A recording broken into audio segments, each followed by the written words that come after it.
Understanding secularism. Secularism. Secularism as a modern political and constitutional principle involves two basic propositions. The first is that people belonging to different faiths and sections of society are equal before the law, the constitution, and government policy. The second requirement is that there can be no mixing up of religion and politics. It follows, therefore, that there can be no discrimination against anyone on the basis of religion or faith, nor is there room for the hegemony of one religion of majoritarian religious sentiments and aspirations. It is in this double sense, no discrimination against anyone on the grounds of faith and separation of religion from politics, that our Constitution safeguards secularism, however imperfectly. The Indian Constitution allows individuals the freedom to live by their religious beliefs and practices as they interpret these. In keeping with this idea of religious freedom for all, India also adopted a strategy of separating the power of religion and the power of the significance of secularism. Secularism is the backbone of a democratic country. It is must for a country to function democratically. Almost all countries of the world may have more than one religious group living in them. Within these religious groups, there will most likely be one group that is in a majority. If this majority religious group has access to state power, then it could quite easily use this power and financial resources to discriminate against and persecute persons of other religions. This tyranny of the majority could result in the discrimination, coercion, and at times even the killing of religious minorities. The majority could quite easily prevent minorities from practicing their religion. Any form of domination based on religion is in violation with the rights that a democratic society guarantees to each and every citizen irrespective of their religion. Therefore, the tyranny of the majority and the violation of fundamental rights that can result is one reason why it is important to separate the state and religion in democratic societies.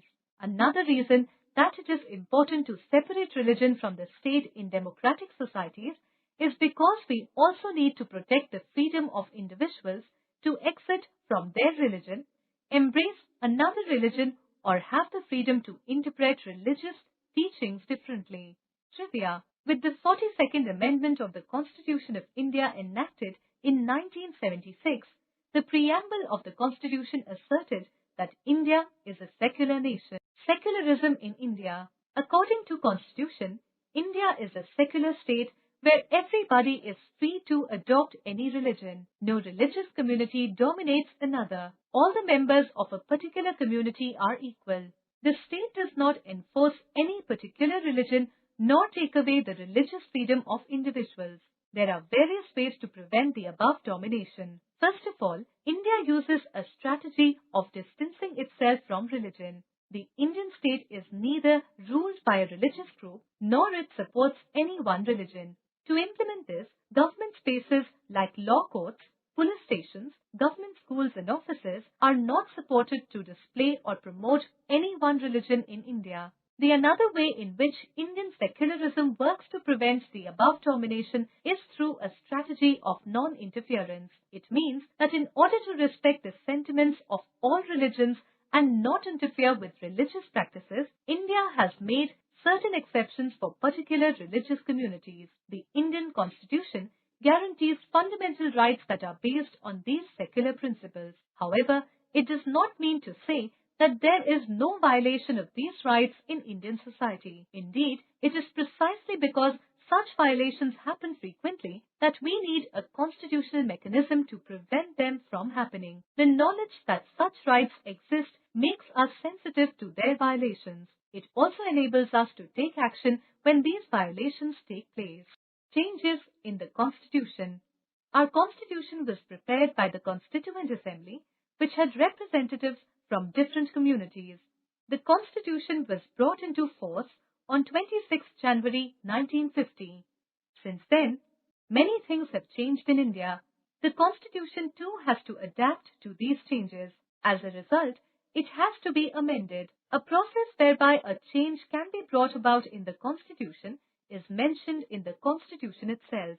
Changes in the Constitution are made through a process called amendment. Trivia. The Constitution was put into force on 26 January because at the Lahore session of the Indian National Congress in 1929, 26 January was declared as the day of Purna Swaraj.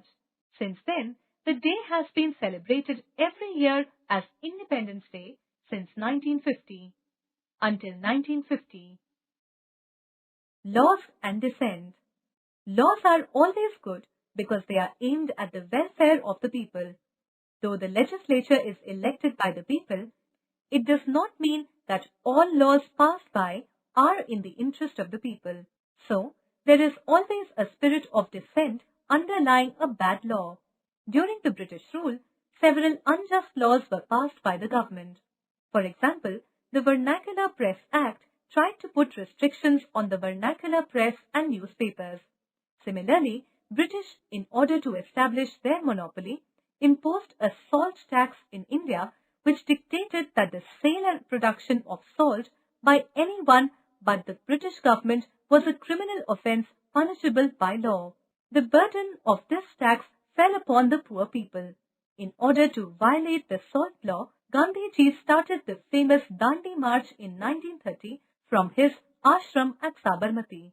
He had made salt from sea water at Dandi and violated the salt law. At his call, people began to defy laws and orders of the government. There were hartals, strikes and demonstrations all over the country. This was the beginning of the civil disobedience movement. The right to express disagreement with a widely held view is permitted in a democratic country.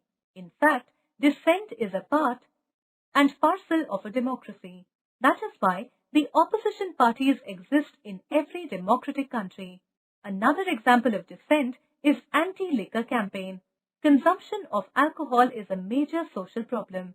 Instead of improving their living standards, people spend their money on liquor. It leads to violence and other anti-social activities. In order to curb it, the government has included prohibition of liquor as a part of the directive principles of state policy. Some states like Gujarat have imposed prohibition of liquor in their state. However, passing of a law does not necessarily mean that issues related to it are realized. Society should take a strong stand on such socially relevant issues. The role of media is also important in arousing public consciousness. The Government of India has passed several laws against dowry, untouchability and similar other ill practices. But this does not mean that the acts are always effective. The ideals before our nation can only be realized if the vision of a strong and united India is engraved in the hearts of all Indians.